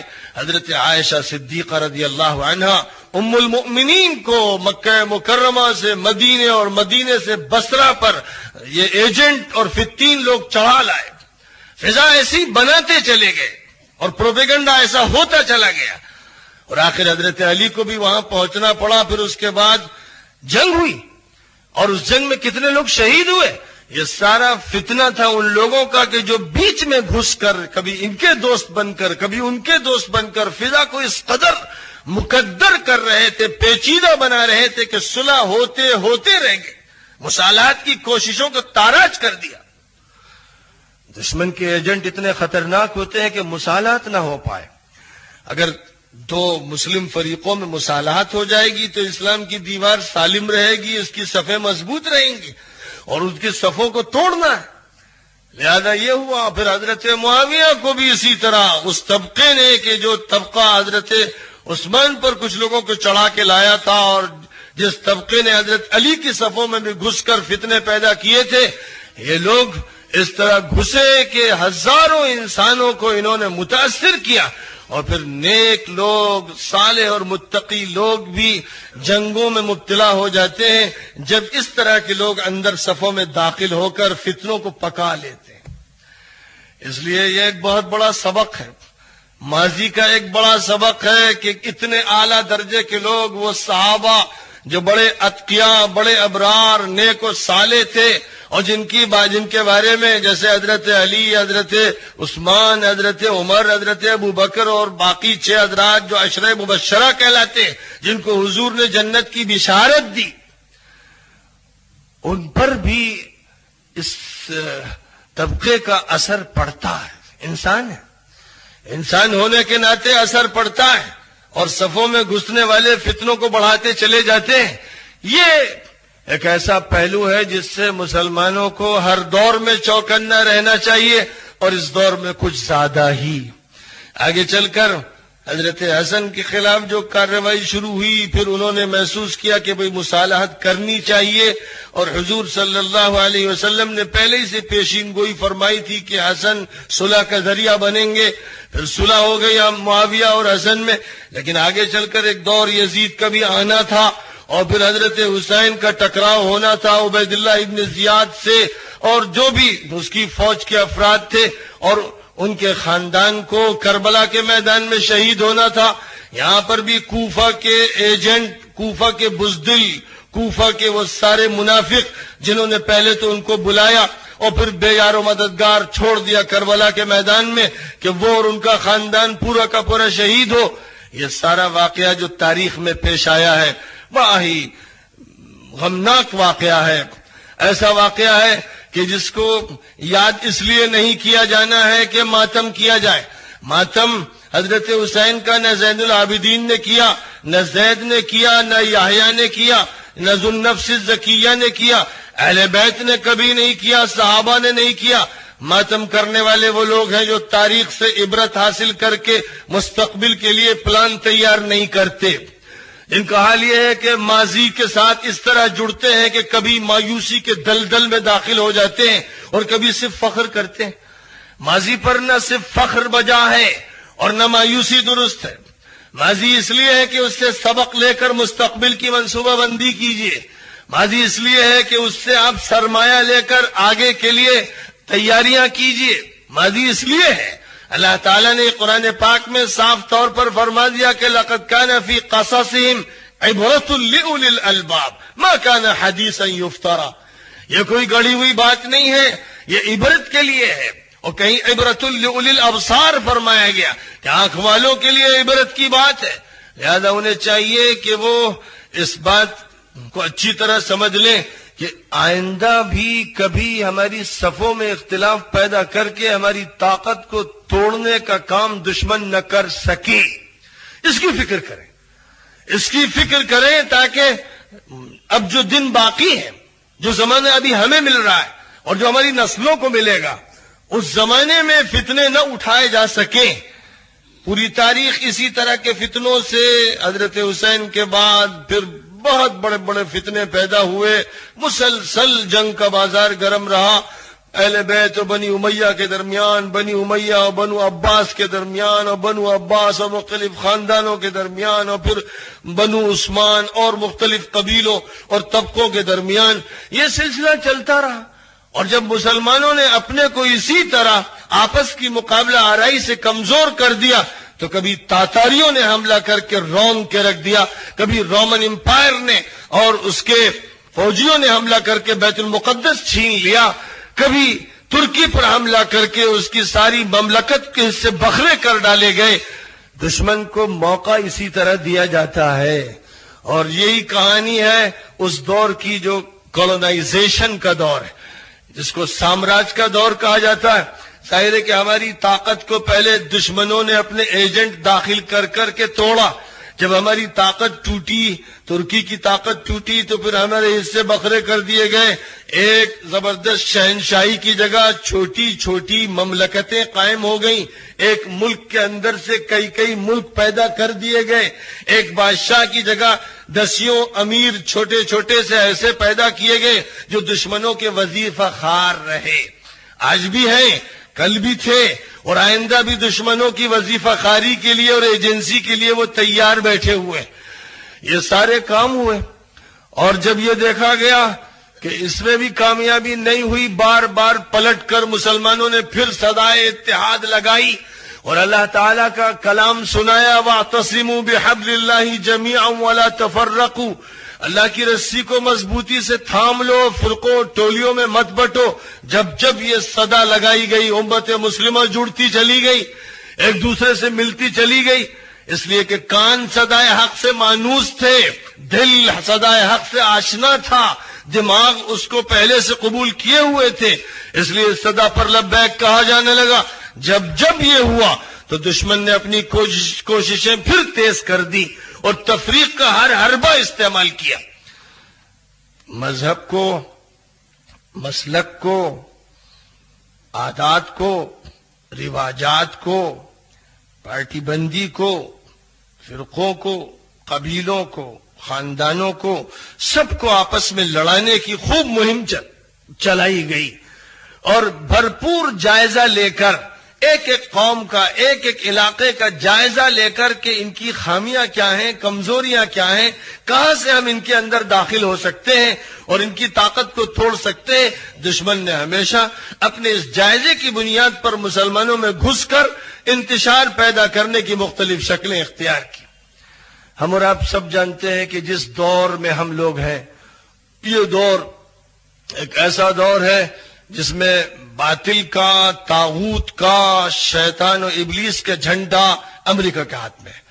آج سے پہلے 100-150 سال پہلے یہ جھنڈا برطانیہ کے ہاتھ میں تھا، فرانس کے ہاتھ میں تھا، کہیں کہیں پر اٹلی اور جرمنی اپنے اثرات بھی قائم رکھتے تھے، مختلف ملکوں پہ قبضے کیے گئے، ہماری دولتیں لوٹی گئیں، بے شمار انسانوں کو غلام بنایا گیا، لاکھوں کو قتل کیا گیا، اور کتنوں کو کبھی کالا پانی بھیجا گیا، کبھی جیلوں میں سڑایا گیا۔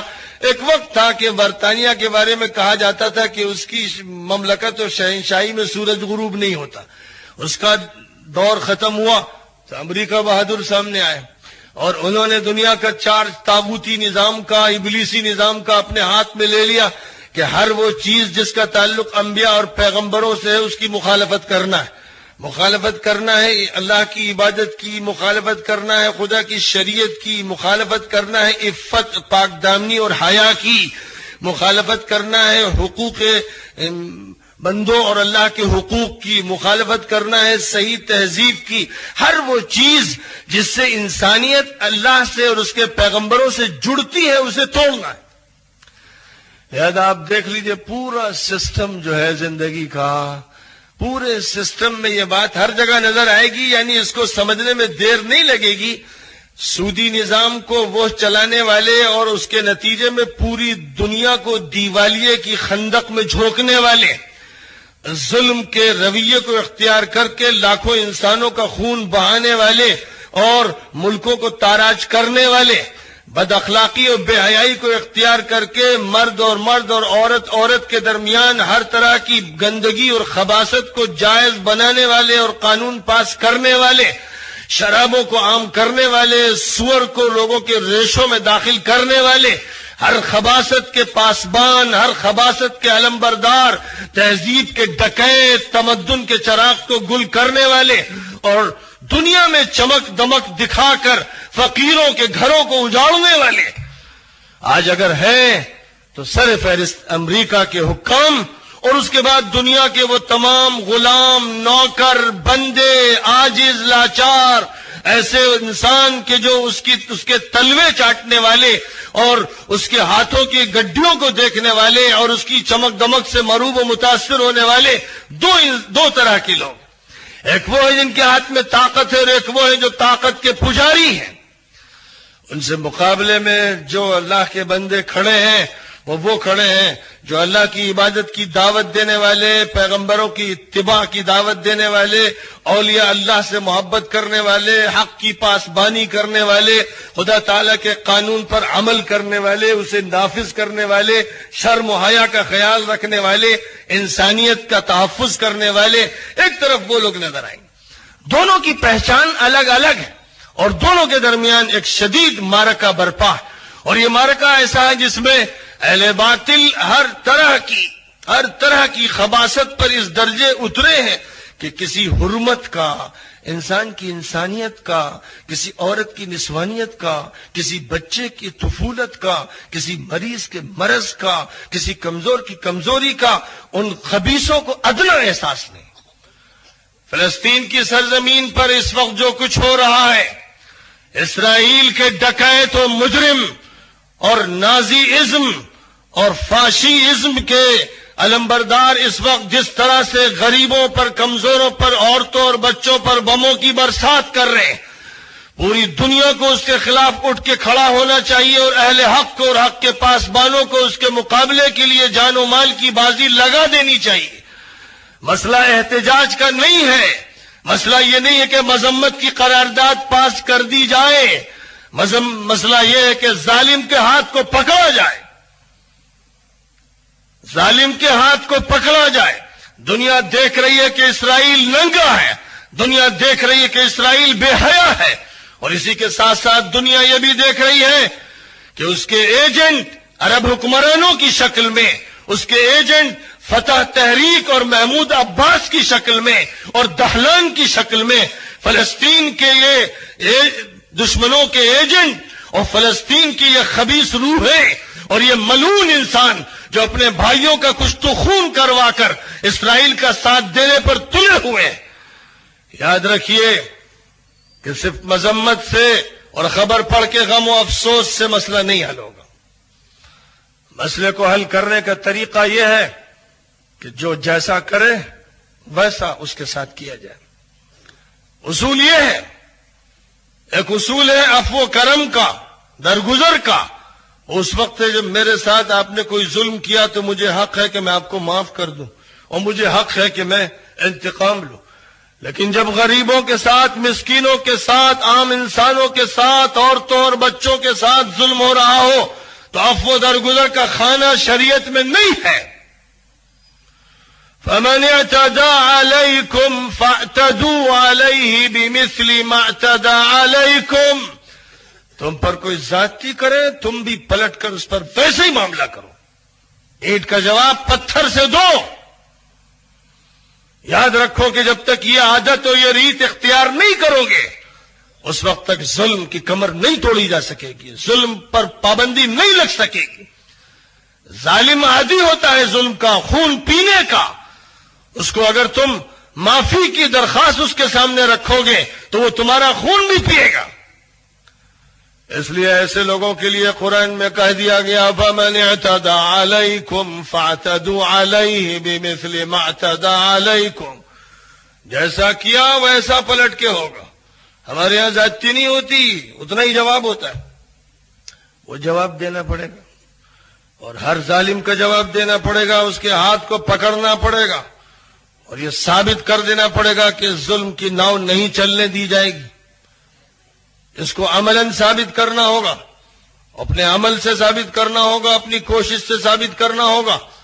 اس کے لیے زبان بھی استعمال ہوگی، قلم بھی استعمال ہوگا، صحافت بھی استعمال ہوگی، الیکٹرانک میڈیا بھی استعمال ہوگا، وسائل بھی استعمال ہوں گے، آلات بھی استعمال ہوں گے، ہنر بھی استعمال ہوگا، اپنے پیشے بھی استعمال ہو. کوئی طریقہ اور ذریعہ جس کے ذریعے سے حق کی نصرت کی جا سکے، اور کوئی بھی وسیلہ جس کو استعمال کر کے باطل کو چوٹ پہنچائی جا سکے ضروری ہوگا. مسلمانوں نے یہی فیصلہ نہیں کیا، اور اپنے درمیان گھسپیٹیوں کو بھی نہیں پہچانا. جب اپنے درمیان ایسے گھسپیٹی داخل ہو جاتے ہیں تو پھر عراق میں ایک ناجائز اور حرام حکومت قائم ہوتی ہے، اور اصل حکومت کو ختم کر کے انسانوں کو تحت تیغ کیا جاتا ہے. اور پھر سب کچھ کرنے کے بعد دنیا کا خبیث و ملعون انسان بش یہ کہتا ہے کہ ہماری انٹیلیجنس نے غلطی کی، غلط رپورٹ دی. لاکھوں انسانوں کا قتل کرنے کے بعد جو اعتراف کر رہا ہے کہ غلط رپورٹ دے کر لاکھوں کو قتل کیا گیا، عالمی عدالت میں اس کو کھڑا کر کے سولی پر چڑھا کر اس کی بوٹیاں کی جانی چاہیے. اگر ان دنیا کی عدالت، عالمی عدالت کے ججوں میں ضمیر ہے، اگر ان میں حس ہے، اگر وہ شرم رکھتے ہیں، تو ایسے مجرموں کو کیوں نہیں پکڑا جاتا جو لاکھوں کے قاتل ہیں؟ اور پھر کہتے ہیں کہ ہاں غلطی ہوئی. چچنیا اور صومالیہ کو خون سے رنگنے والے بخشے نہیں جائیں گے. خدا تعالیٰ نہیں بخشے گا، خدا انتقام لے گا، اس پر یقین ہے ہم کو. لیکن خدا تعالیٰ ہی نے مسلمانوں سے کہا ہے کہ تم ایک طرف حق کا اعلان کرو، حق بتاؤ، لوگوں تک پہنچاؤ، غلط فہمیاں دور کرو، بدگمانیاں دور کرو، دیواریں جو بیچ میں حائل ہیں انہیں ہٹاؤ. تمہارے خلاف پروپیگنڈا کیا جا رہا ہے، میڈیا تمہارے خلاف ہے، تمہارے خلاف طاقت ہے، تمہارے خلاف انٹیلیجنس کے لوگ لگے ہیں، سارے طاغوت جمع ہو گئے ہیں، اکٹھے ہو گئے ہیں، تمہارے قدم اکھاڑنا چاہتے ہیں. تو تمہیں غلط فہمیاں دور بھی کرنا ہے جو غلط فہمی کے شکار ہیں. تمہیں صحیح بات بھی بتانا ہے جن کو صحیح بات نہیں معلوم ہے. جو پروپیگنڈا سے متاثر ہیں ان کے ذہن کو صاف بھی کرنا ہے، کیونکہ وہ متاثر ہیں، وہ کارروائی کرنے والے اصلاً نہیں. ایک بڑی تعداد دنیا کے ہر ملک میں اور انسانوں کی ہر آبادی میں بڑی تعداد وہی ہوتی ہے جو انسانیت دوست ہوتی ہے. اکثر انسان امن چاہتے ہیں، امن چاہنے والوں کی تعداد اکثریت میں ہوتی ہے، اور امن کو نقصان پہنچانے والے کم ہوتے ہیں. ظاہر ہے کہ کسی شہر میں چور، ڈکیت، غنڈے، مافیا، اوباش کم ہی ہوتے ہیں. ایسا نہیں کہ پورا شہر غنڈوں کا شہر، چند ہوتے ہیں، لیکن وہ چند اکثریت میں غالب آتے ہیں. اور وہ چند جو اکثریت میں غالب آتے ہیں، جب تک انہیں صاف نہیں کیا جائے گا اس وقت تک اکثریت امن و چین سے نہیں رہ سکتی. ہمارا ملک بھی اسرائیل کی سازشوں کا شکار ہوتا چلا جا رہا ہے، اور سازشوں کا وہی طریقہ کار، میڈیا کا وہی استعمال اور ایجنسیوں کا وہی استعمال جو فلسطین کی سرزمین پر کیا گیا، اور فلسطین کے باشندوں کو 1947 اور 48 اور اس سے پہلے لاکھوں کی تعداد میں بے گھر کیا گیا، اور اس وقت سے آج تک لاکھوں کی تعداد میں شہید کیا گیا. ان کے ملک پر، ان کے علاقے پر قابض ہونے والے ملعون و خبیث، ظالم اور قاتل آج انہی پر بم برساتے ہیں کہ وہ انسانوں کے حقوق کا مطالبہ کرتے ہیں، اپنے محاصرے کو ختم کرنے کی بات کہتے ہیں.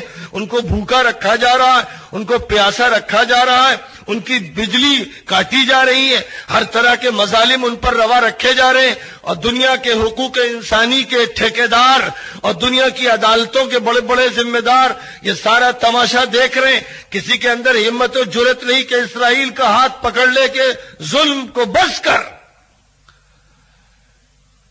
جھوٹے بنیادوں پر صدام کو ظالم قرار دے کر عراق پر حملہ کر کے لاکھوں کو مار ڈالا گیا، اور یہاں کھلے طور پر پوری دنیا چیخ رہی ہے، یورپین یونین چیخ رہی ہے، اور پوری دنیا کے جو باضمیر لوگ ہیں، انسان ہیں اور انسانیت کی حس رکھتے ہیں، وہ چیخ رہے ہیں کہ یہ کارروائی بند کی جائے. لیکن اسرائیل سننے کو تیار نہیں، وہ کہتا ہے کہ میں کرتا رہوں گا. یہ جو وحشت ناکی ہے، یہ جو غنڈہ گردی ہے، اس غنڈہ گردی پر پابندی کیسے لگے گی؟ تو میرے بزرگوں یاد رکھو کہ اگر تم نے وہ رویہ اختیار کیا جو دنیا کی بہت سے قوموں نے اختیار کیا تو تمہارا حشر بھی پھر وہی ہونے لگے گا، اور تمہارے ساتھ بھی پھر وہی رویے اپنائے جائیں گے، اور تمہارے خلاف بھی وہی سازشیں ہوتی چلی جائیں گی۔ اس لیے اپنے کو سب سے پہلے تو حق پر مضبوطی سے جماؤ، اور یہ طے کرو کہ حق کی بات ہر فرد بشر تک پہنچانا ہے، کیونکہ سارے انسان نبی پاک علیہ الصلوۃ والسلام کے امتی ہیں، سارے انسان حضور کے مخاطب ہیں، سارے انسانوں کے لیے حضور کو پیغمبر بنا کر بھیجا گیا۔ اس لیے حضور کی پیغمبری اور رسالت کی حقیقت تمام انسانوں تک پہنچاؤ۔ بتاؤ ہندو بھائیوں کو کہ توحید کیا ہے، بتاؤ کہ اللہ رب ہے، اس کے معنی کیا ہیں، بتاؤ کہ خدا کی ذات و صفات کی خصوصیات کیا ہیں، بتاؤ کہ آخری نبی کا پیغام کیا تھا، بتاؤ کہ آخری کتاب کے مضامین کیا ہیں، بتاؤ کہ حضور کے اخلاق کیسے تھے، بتاؤ کہ صحابہ کرام کا کردار کتنا بلند اور عالی تھا، بتاؤ کہ اولیاء کرام نے اس دنیا کو کیا عطا کیا۔ ان تک اپنی باتوں کو منتقل کرو۔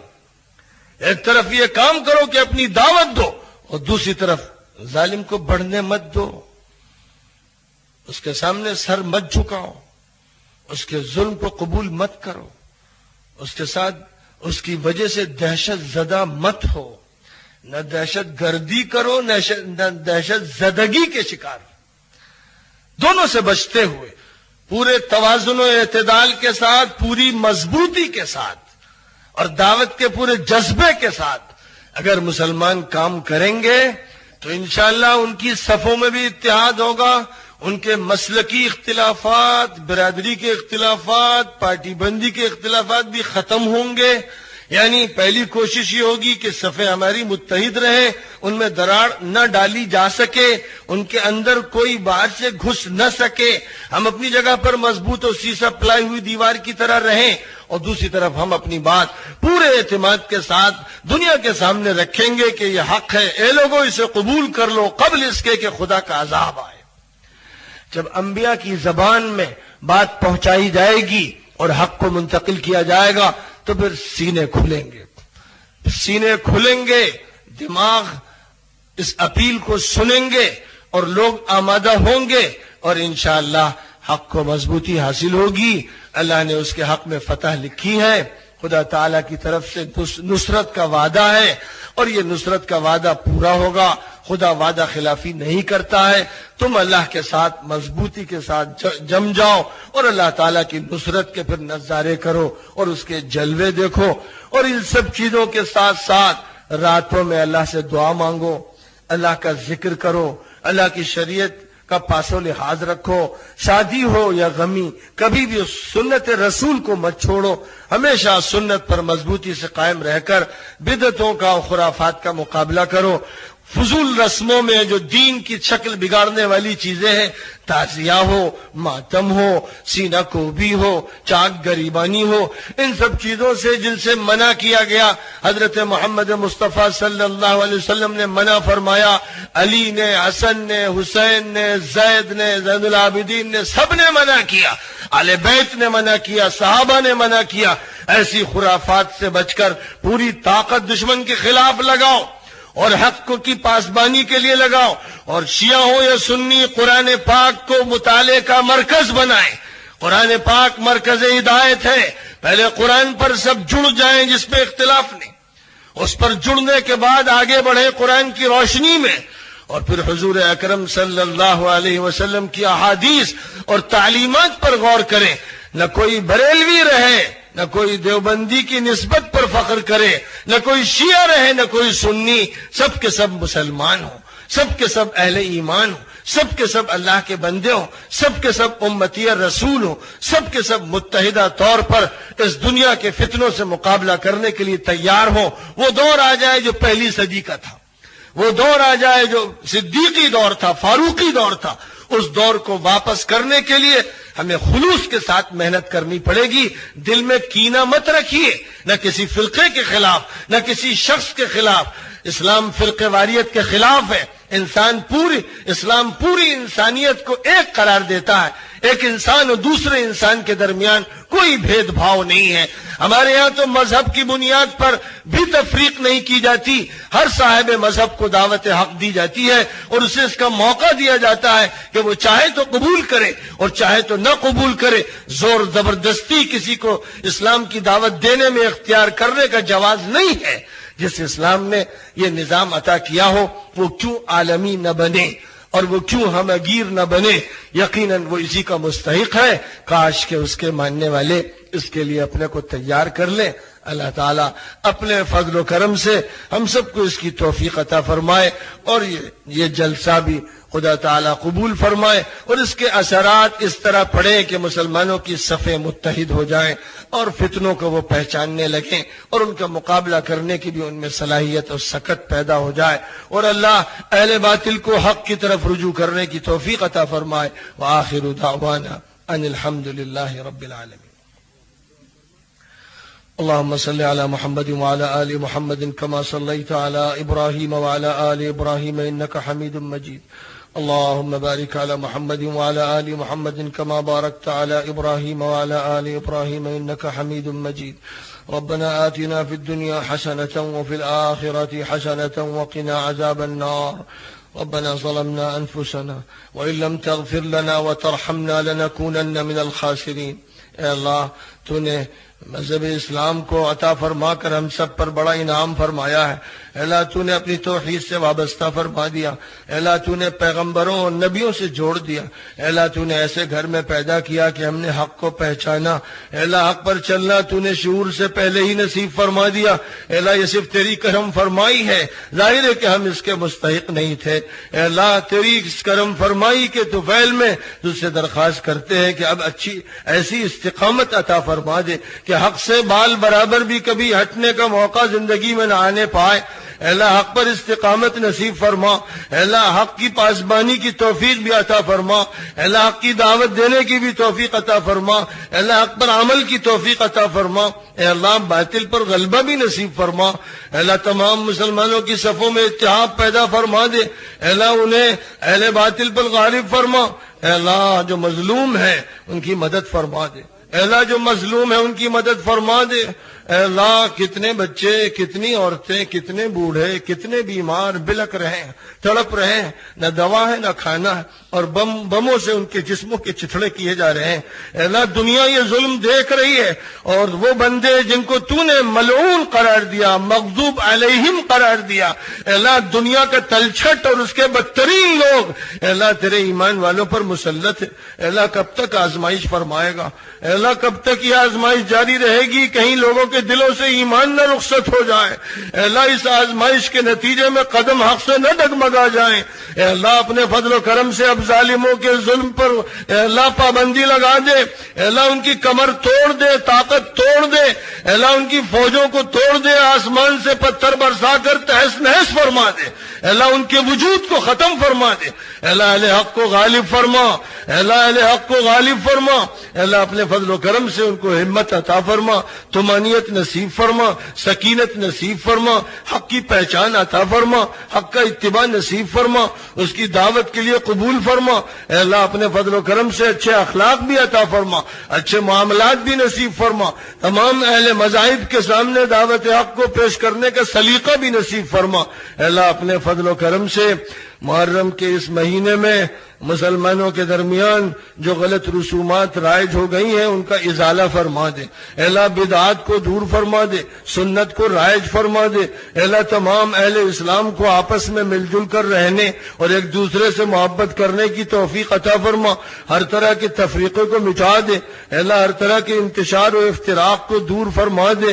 اے اللہ دلوں میں الفت پیدا فرما, عداوت و دشمنی کو دور فرما دے. اے اللہ جو ہم میں سے گزر چکے ان کی مغفرت فرما, جو موجود ہیں ان کو دین پر استقامت عطا فرما.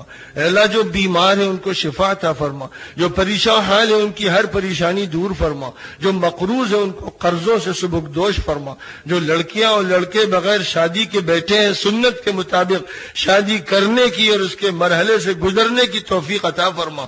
اے اللہ اپنے فضل و کرم سے جتنے بھی تیرے بندے اور تیری بندیاں بیٹھ کر تیرے حضور میں ہاتھ پھیلا کر تجھ سے بھی بھیک مانگ رہے ہیں، اے اللہ اپنے فضل سے ایمان و یقین کی بھیک عطا فرما دے، اے اللہ نیک اعمال و نیک اخلاق کی بھیک نصیب فرما دے، اے اللہ اپنے فضل سے جن کے دل بھٹکے ہوئے ہیں انہیں ہدایت دے دے، اے اللہ جو دور ہیں انہیں قریب فرما دے، اے اللہ جو سچی بات سن رہے ہیں انہیں سچائی اور امانت داری کو اختیار کرنے کی توفیق عطا فرما، اے اللہ دلوں کے اندر سے ہر طرح کی نفرت کو، ضد کو، ہٹ کو، اناد کو، انانیت کو دور فرما دے، اے اللہ اپنے فضل و کرم سے ہم سب کی دعائیں قبول فرما۔ ربنا تقبل منا انك انت السميع العليم وتب علينا انك انت التواب الرحيم، وصلى الله تعالى وسلم على خير خلقه محمد وآله وأصحابه أجمعين برحمتك يا أرحم الراحمين۔ دینی، علمی و اصلاحی کیسٹوں و سیڈیز کا واحد مرکز پیام یونک کیسٹ سیریز، دکان نمبر 7 اور 9 شباب market Nadwa road Lucknow, phone number 9838656614۔ والسلام علیکم۔